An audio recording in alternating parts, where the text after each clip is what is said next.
नमस्कार, मी डी.टी. आंबेगावे, मुख्य संपादक सत्य पोलीस टाइम्स।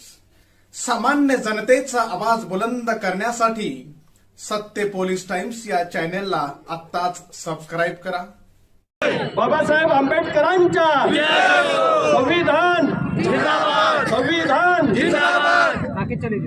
या मोर्चाला उपस्थित आपले माजी मंत्री आदरणीय नानाभाऊ पंचपुतेजी, आपले आमदार नरेंद्रभाऊ गोंडेकरजी, सगळ्या पक्षाचे या ठिकाणी जिल्हाध्यक्ष उपस्थित आहेत, आपले भारतीय राष्ट्रीय काँग्रेसचे अध्यक्ष पवनभाऊ पंचभाई, उपाटाचे अध्यक्ष संजयजी रेपाळे, ॲडव्होकेट विनय मोहनजी पसिने, शिवकुमारजी गणवीर, युवराजजी उके, आपल्या जयश्रीताई बोरकर, आपले चंचलजी साळवे, आपले सुभाषजी भिवगडे, अश्विनीताई गोंडेकर आणि इथे उपस्थित झालेले या भंडारा शहरातील सगळे हारलेले उमेदवार सर्व पक्षाचे, आपल्या राष्ट्रवादी काँग्रेस अजित पवार गटाच्या नगराध्यक्ष पदाच्या उमेदवार सुषमाताई सुनीलजी साखरकर आणि उपस्थित सगळे सर्व पक्षाचे मतदार पदाधिकारी बंधू भगिनी, आपण सगळ्यांचीच या ठिकाणी भाषणं ऐकलेली आहेत। 2013चा पावली संदर्भ दिला, पण 2014ला मोदीजी या देशाचे पंतप्रधान झाले त्यापूर्वी त्यांनीच ईव्हीएम बदलून बॅलेट पेपरवर निवडणुका झाल्या पाहिजे याची मागणी केली होती। मला असं वाटतं ते प्रधानमंत्री झाल्यानंतर आपल्या सगळ्यांना असं वाटत होतं की आता मोदीजी प्रधानमंत्री झाल्यानंतर कायदा बदलवतील आणि या देशाच्या चुनाव आयोगाला सांगतील की सगळ्या निवडणुका बॅलेट पेपरवर झाल्या पाहिजे। पण मोदीजीला 2014च्या नंतर हे समजलं की यापुढे सगळ्या निवडणुका आपण ईव्हीएमवर जिंकू शकतो। आतापर्यंत बिहारच्या निवडणुकीत काही पुरावे सापडले, त्याला काही लोकांनी चॅलेंज करण्याचा प्रयत्न केला। मागच्या लोकसभेच्या निवडणुकीमध्ये एक उमेदवार सुप्रीम कोर्टामध्ये गेला आणि त्याने ईव्हीएम मशीनसाठी पैसे भरले की तुम्ही ज्या कंपनीकडून ईव्हीएम मशीन खरेदी करता ती ईव्हीएम मशीन मला द्या, मी पैसे भरतो। आणि कोर्टाच्या समोर त्या ईव्हीएम मशीन कशा पद्धतीने मॅनिप्युलेट करता येते त्याचं उदाहरण दाखवतो। पण केंद्र सरकारने त्याच्यावर कायदा आणला की अशी माहिती तुम्हाला देता येणार नाही आणि शेवटी सुप्रीम कोर्टाने त्याची याचिका खारिज केली। आपले राहुलजी गांधी पूर्ण देशभर ओरडत आहेत की दुबार मतदार झाले, मतदार याद्यामध्ये घोळ आहे, ईव्हीएम मध्ये घोळ आहे, पण पुरावे कोणी आतापर्यंत सादर करू शकले नव्हते।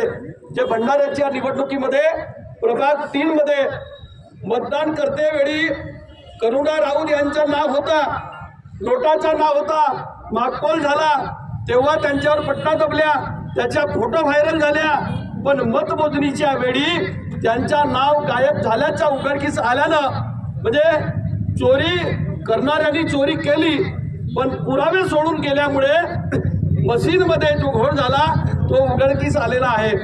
आणि याला वाचा फोडण्यासाठी आपण सगळे लोक एकत्र आलेलो आहोत। हे काही भंडारा शहरात पुरावा सापडला म्हणून घोळ झाला अशातला भाग नाही, तर निवडणुकीच्या पूर्वी मतदानाच्या पूर्वी यांच्याजवळ यांचे किती लोक निवडून येतील हे आकडे कसे जाहीर होऊ शकतात हे सगळ्यांच्या मनात शंका आहे। आणि म्हणून प्रभाग क्रमांक 3 मध्ये जो घोळ झाला तो इतरही प्रभागामध्ये होऊ शकतो, पण तिथली चोरी सापडली नाही।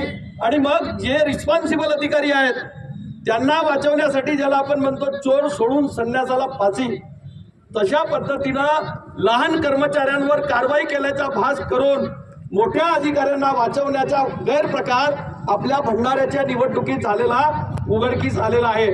आपली मागणी आहे की जिल्हाधिकाऱ्यांनी या 2 अधिकाऱ्याला शोकत नोटीस इश्यू केले आहे, त्यांचा खुलासा जिल्हाधिकाऱ्यांकडे सादर झालेला आहे, त्यांना निलंबित केलं पाहिजे, ही सगळ्यात महत्वाची मागणी आहे। आणि दुसरी मागणी आपले ॲडव्होकेट विनय मोहन पसिनेजी यांनी सांगितलं की कंट्रोल बॉक्स एकच आहे, नगराध्यक्षासाठी जेवढे उमेदवार उभे आहेत त्यांनाही मतदान केल्यावर त्याच बॉक्समध्ये वोटिंग केला, नगरसेवकासाठी जेवढे उमेदवार दोन्ही गटाचे आहेत त्यांना मतदान केल्यावर त्याच बॉक्समध्ये वोटिंग मतदान केलेलं आहे।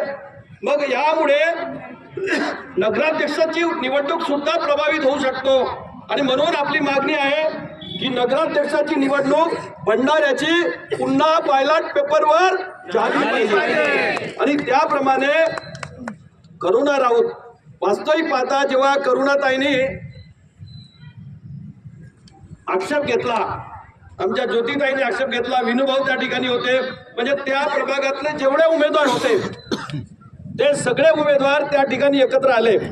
त्यांनी आक्षेप घेतल्याबरोबर निवडणूक निकाल जाहीर करायची आवश्यकता नव्हती, पण निवडणूक निकाल जाहीर झाला। आपल्या सगळ्यांना असं वाटत होतं की आपली लढाई निवडणूक अधिकाऱ्याच्या विरोधात आहे। नंतर 2 दिवसांनी एक प्रतिक्रिया आली आपले पार्सल नागपूरचे, म्हणजे आपली लढाई आहे निवडणूक अधिकाऱ्यांच्या विरोधात। समोरचा माणूस प्रतिक्रिया देतो की हारलेल्या लोकांचा मोर्चा आहे, यांनी आमच्याही हारलेल्या लोकांना मोर्चामध्ये सहभागी घेऊन घ्यावं। त्यांची प्रतिक्रिया आल्याबरोबर मी त्यांच्या काही हारलेल्या लोकांना फोन केला की तुम्हाला न्याय मिळवून देण्यासाठी आम्ही मोर्चा काढत आहोत, आमच्या मोर्चामध्ये तुम्ही सहभागी व्हा। म्हणजे निवडणूक विभागाची वकिली करणारा कोण सापडला आपल्या लक्षात आला। जर तो व्यक्ती प्रतिक्रिया देता नाही तर कदाचित आपल्याला हे समजता आलं असतं की या लोकांची या गैरप्रकाराला आपल्या बाजूने समर्थन आहे। पण जो माणूस एखाद्या उमेदवाराला न्याय मिळवण्यासाठी सर्व पक्षाचे लोक एकत्रित करण्याचं आपण आवाहन केला, त्यामध्ये भारतीय जनता पक्षाच्याही लोकांनी सहभागी झाले असते तर कदाचित आम्ही समजलं असता की निवडणूक आयोगाचा कोणी राष्ट्रीय पक्षाचा माणूस वकील नाही आहे, पण या कलेक्टरच्या आणि जे दोषी अधिकारी आहेत त्यांची वकिली करणारा माणूस या जिल्ह्यामध्ये उघडकीस आला आणि म्हणून त्यांनी प्रतिक्रिया या मोर्चाच्या विरोधात दिलेली आहे। फोंडेकर साहेबांनी ज्या शब्दामध्ये उल्लेख करून आपल्याला मार्गदर्शन केलं हे म्हणजे गंभीर बाब आहे। जे लोकशाहीमध्ये परमपूज्य डॉक्टर बाबासाहेब आंबेडकरांनी सर्वांना भिकारी असेल त्याला एकच होट मारण्याचा अधिकार आहे आणि कलेक्टर असेल त्याला सुद्धा एकच होट मारण्याचा अधिकार आहे। लोक मतदान करतात आणि तो मतदान समजा करुणाताईला एखाद्याने मतदान केलं असेल, विनूभाऊला मतदान केलं असेल, तो जर कमळाच्या फुलावर जात असेल तर हा आपल्या सगळ्या लोकशाहीमधील ज्यांनी बाबासाहेब आंबेडकरांनी ज्यांना अधिकार दिलेला आहे त्या सगळ्या मतदारांचा अपमान आहे। आणि म्हणून याला वाचा फोडण्यासाठी या सगळ्या उमेदवारांनी या ठिकाणी मोर्चाचे आयोजन केलेलं आहे। इथं RDC मॅडम उपस्थित आहेत, आपलं निवेदन घेण्यासाठी आलेले आहेत आणि आपल्या सगळ्या मागण्या त्या माननीय कलेक्टर साहेबांच्या माध्यमातून राज्य निवडणूक आयोगाकडे जाणार आहेत, राज्यपालाकडे जाणार आहेत। आपण ज्या मागण्या दिलेल्या आहेत त्या राज्य निवडणूक आयोगाच्या नावानं मागण्या देत आहोत की आमच्या मागण्या मंजूर करा। आपली पहिली मागणी आहे की या नगराध्यक्ष पदाची निवडणूक पुन्हा बॅलॉट पेपरवर झाली पाहिजे। सगळ्या निवडणुका बॅलॉट पेपरवर झाल्या पाहिजे। इथं साकोलीचे आमचे पदाधिकारी आलेले आहेत, त्यांचा सुद्धा म्हणणं असं आहे की साकोलीमध्ये सुद्धा अशाच प्रकारचा घोळ आहे, तुमसरमध्ये सुद्धा अशाच प्रकारचा घोळ आहे। आणि म्हणून एक उदाहरण आहे म्हणजे प्रभाग क्रमांक 3 झाकी आहे, पण सगळीकडे अशाच प्रकारचा घोळ आहे, हे आपल्याला समजून घेण्याची आवश्यकता आहे। आणि म्हणून फाळके मॅडम आपल्या माध्यमातून माननीय जिल्हाधिकाऱ्यांना निवेदन आहे की 10 दिवसामध्ये आमच्या मागण्या पूर्ण झाल्या नाही तर पूर्ण नानाभाऊ तुम्ही सगळे या ठिकाणी उपस्थित आहात, तुमच्या सगळ्यांच्या साक्षीनं, तुम्ही सगळे हारलेले उमेदवार त्यांच्या साक्षीनं, त्यांचे सगळे समर्थक कार्यकर्ते तुमच्या सगळ्यांच्या साक्षीनं, सगळ्या मतदारांच्या साक्षीनं या राज्य निवडणूक आयोगाचे लक्ष केंद्रित करण्यासाठी संपूर्ण भंडारा जिल्हा बंद करू अशी या ठिकाणी आम्ही घोषणा देतो। भंडारा नगर परिषदेची निवडणूक करता जे चित्र उभं झालेलं आहे मी प्रथमतः जे निवडून आले मी त्यांना शुभेच्छा देतो, जे पराभूत झाले त्यांना सुद्धा मी शुभेच्छा देतो। जे निवडून आले त्यांनी अंगात आणण्याची गरज नाही आहे आणि जे पराभूत झाले त्यांना टोचून बोलायची गरज नाही आहे। खरं तर आजच्या ह्या सर्वपक्षीय मोर्चामध्ये उपस्थित असलेले आजचे कार्यक्रमाचे या मोर्चाचे अध्यक्ष माजी आमदार जरणभाऊ वाघमारे, अरे बाबा काय आम्ही आहो ना सोबत, आणि माजी मंत्री नानाभाऊ पंचबुधे, सर्व पक्षीय नेत्यांनी, आता सगळ्यांचं नाव न घेत, सगळे पक्षीय नेते, सगळ्या पक्षाचे अध्यक्षाचे आणि नगरसेवकचे सर्व उमेदवार. खर तर ही लोकशाहीचा निवडणूक म्हटलं तर लोकशाहीचा उत्सव असतो आणि हे दिवाळी होळीपेक्षा सुद्धा मोठा सण हा निवडणुकीमध्ये असतो. आणि म्हणूनच आपल्या भारतीय घटनेमध्ये डॉक्टर बाबासाहेब आंबेडकरांनी श्रीमंताला सुद्धा एकच मतदान देण्याचा अधिकार दिला आणि गरिबाला सुद्धा एकच मतदान देण्याचा अधिकार दिला. इतका हा मोठा उत्सव असताना जेव्हा सर्व पक्षीय आपण ही निवडणूक लढतो, एकामेकाच्या जरी विरोधात लढत असलो तरी आपला भंडाराचा इतिहास आहे की कधी कोणाला कोणती टोकाची भूमिका कधी आपण घेतली नाही. आणि मी तुम्हाला सांगतो की हा भंडारा विधानसभामध्ये 3000 कोटीपेक्षा जास्त कामं आपण आणलेली आहेत. टप्प्याटप्प्यानं कामं सुरू आहेत. त्याच्यामध्ये काही कामं 20% 30% सुरू आहेत, काही कामं सुरू व्हायचे आहेत. परंतु आपण या निवडणुकीमध्ये बघितलं की किती वाईट पद्धतीनं अपप्रचार करण्यात आला, किती वाईट पद्धतीनं आरोप करण्यात आला. आजपर्यंत भंडाराच्या इतिहासामध्ये कधीच कोणत्याही विरोधी पक्षामध्ये, समजा युतीच्या विरोधी पक्षामध्ये जेव्हा आम्ही होतो तेव्हा सुद्धा काँग्रेस राष्ट्रवादीने असं विरोधात कधी बोललं नाही आहे. आज ते जरी असले तरी आम्ही कधी असं विरोधात बोललो नाहीये. परंतु या पहिल्यांदा भंडाराच्या इतिहासामध्ये पातळी सोडून बोलण्यात आलेला. इतकंच नाही, मगाशी आता जयश्रीताईनं म्हटलं की कोणी एखादा येतो आणि दंड ठोकून जातो, म्हणजे जे पडलेले उमेदवार आहेत त्यांचा अवहेलना करण्याचा पाप जो कोणी करत असेल तर त्याला भविष्यामध्ये जनता त्याची जागा दाखवेल, हे तेवढंच खरं आहे. मी आधीच म्हटलं, कोणत्याही पक्षाचे असतील तर मी त्यांना शुभेच्छा देतो आणि पडलेले असतील तर त्यांना सुद्धा पुन्हा उभं होण्याची आणि पुन्हा लढाई लढण्याची शुभेच्छा देतो. कारण हे लोकशाही आहे. इथे कोणीच आयुष्यभर जन्मभर एकासारखं पद घेऊन आलं नाहीये. कोणी म्हणत असतील तर मी पैलवान आहो, पण चांगले पैलवान सुद्धा चीज झालेले आहेत, ह्या आपल्या मातीनं दाखवलेलं आहे. या निवडणुकीमध्ये आमचे करुणाताई प्रभाग 3 मध्ये जे त्यांचं नावच गायब केलं, मी त्यांचा व्हिडिओ बघितला. त्या व्हिडिओमध्ये त्यांनी बोलत होते की माझं नाव कुठं आहे, माझ्या मृत्यूचा दाखला द्या, परंतु कोणताही अधिकारी त्यांना बोलण्यासाठी तयार नव्हता. मी ते व्हिडिओमध्ये दिसते. आमचे सगळे कार्यकर्त्यांनी सांगितलं की लोक तिथे जे निवडणूक अधिकारी असते ते जागेवर बसते. आम्ही सुद्धा अनेक निवडणूक लढलो. अनेक निवडणुकीमध्ये जे अधिकारी असतात ते जागेवर असतात आणि ते नियंत्रण करत असतात सगळे बसून की कोणते किती आलं, का आलं, काय कोणाची समस्या आहे, कोणी ऑब्जेक्शन असेल. पण दुर्दैवी आहे का त्या खुर्चीवरती दोन्ही अधिकारी बसत होते आणि ते 1-1 मिनिटामध्ये कोणत्या हाताला फोन लावत होते, कोणाला विचारत होते. अरे मी तर म्हणतो असे निष्क्रिय अधिकाऱ्याला जे समजत नव्हतं, असे कोणी जर दलाल होते, कोणाच्या नेतृत्वामध्ये निर्णयाच्या इशाऱ्यावरती काम करत होते तर जिल्हाधिकारी बाबा तुम्ही कशाला यांना जबाबदारी दिलं? भूत राष्ट्र तुम्ही का बनता? तुमचे थोडं तुम्ही किती मदत करता? भूत राष्ट्र ज्या राज्यामध्ये बनलेले आहे त्या राज्याचा नाहीनाट झालेला आहे असं जिल्हाधिकारी साहेब धृतराष्ट्र बनलेले आहेत. कारण त्यांचे डोळे कान सब बंद आहेत आणि कोणाच्या तरी इशाऱ्यावर चालू आहे, म्हणूनच हा सगळं गोंधळ. अरे ज्या उमेदवाराचं नावच गायब करू शकता, नोटा गायब करू शकता, तर नक्कीच मतदान सुद्धा गायब करू शकतो. ही शंका आपल्याला काढता येणार नाही. ते तेवढे पोट तिडकीनं ती महिला म्हणते की माझं नाव कुठं आहे, माझ्या मृत्यूचा दाखला द्या.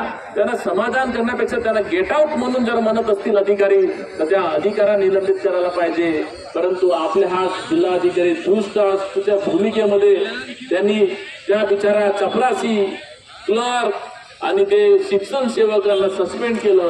परंतु ज्यांच्या नेतृत्वामध्ये ते निवडणूक चालू होती, जे अधिकारी होते, जे आदेश देत होते, त्या मात्र त्यांना क्लीन स्वीप दिला, फक्त नोटीस देऊन. आमचा प्रश्न तसाच आहे. जर तुम्ही ह्या दोन्ही अधिकाऱ्याला निलंबित केलं नाही, बघा निवडणुकाचा तर काय करायचं, काय नाही करायचं ते कोर्टातून आम्ही करू. आम्ही सर्व पक्षी आता एकत्र आलेलो आहोत. हे काही राजकीय हा मोर्चा नाही आहे, हा काही एखाद्या सरकारच्या विरोधात मोर्चा नाही आहे. कारण जर सरकारच्या विरोधात असता तर आम्ही राष्ट्रवादीचे आणि शिवसेनेचे नेते इथं आलो नसतो. आम्ही हे लोकशाहीच्या महोत्सवामध्ये जे अन्याय झालेला आहे, हे ज्या निवडणूक आयोग हे धृतराष्ट्राच्या भूमिकेमध्ये आहेत, त्याला वाचा फोडण्यासाठी आणि सर्वसामान्यांना न्याय मिळण्यासाठी आम्ही इथे आलेलो आहोत. खरं तर आता कोणाच्या पोटात दुखत असेल तर आम्ही न्याय मागायचा पण नाही.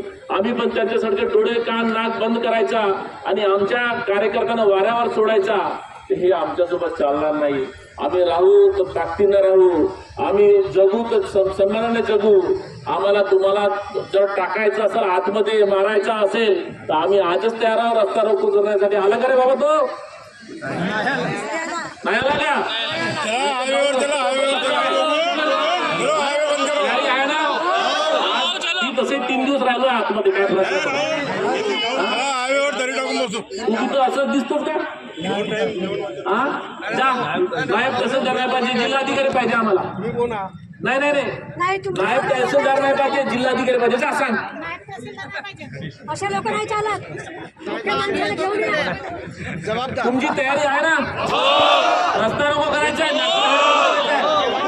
हा? अर्धा तास जर रस्ता रोको केला तर नॅशनल न्यूज बनते, दिल्लीपर्यंत लक्ष जाते. आमची अजिबात इच्छा नाहीये जिल्ह्याचं वातावरण खराब करायचं, बरोबर आहे की नाही? आमची अजिबात इच्छा नाहीये जिल्ह्याचं वातावरण खराब करायचं, परंतु जिल्हाधिकारी आम्हाला प्रवृत्त करत आहे अन्याय करून. आणि चपरासी क्लर्क आणि शिक्षण सेवकावरती तुम्ही कारवाई करता आणि हे तुमचे जावाई आहेत का, तर तुम्ही यांच्यावरती कारवाई करत नाही.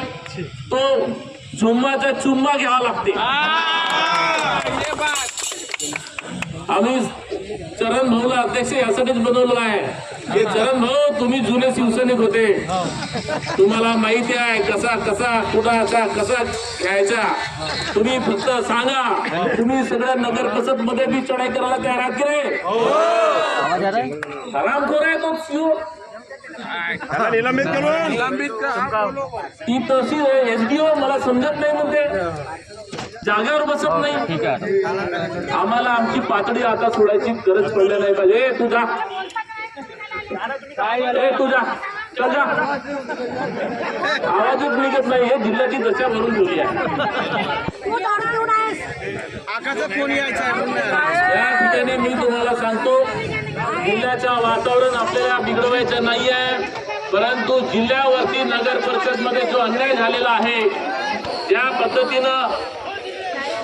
पद्धतीने लोकशाहीचा गळा घोटण्याचा जिल्हा प्रशासनाच्या वतीनं हा काम होत आहे, याचा वाचा आपल्याला बोलणं गरजेचं आहे. सामान्य जनतेचा बुलंद आवाज, सत्य पोलीस टाइम्स.